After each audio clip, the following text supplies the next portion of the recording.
هم العرب الذين لم تلتفت لهم المملكة العربية السعودية، وربما تكون أدارت ظهرها لجيرانها العربي، وتحديدا مصر التي كانت تدخرها السعودية لحرب مع إيران أو لتعزيز موقفها في التفاوض مع إيران. فالرياض ذهبت منفردة للتطبيع مع إيران، كما ستذهب منفردة للتطبيع مع إسرائيل ومن دون الفلسطينيين، التي لطالما قال السعوديون أن أي اتفاق لهم مع إسرائيل سيأخذ بالحسبان قيام دولة فلسطينية على حدود حزيران 67.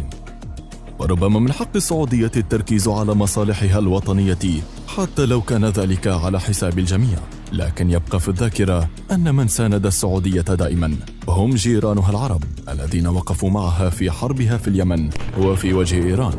والسياسة موازنة بين مصالح الدولة وعلاقاتها مع الآخرين، ليصبح السؤال: هل اختارت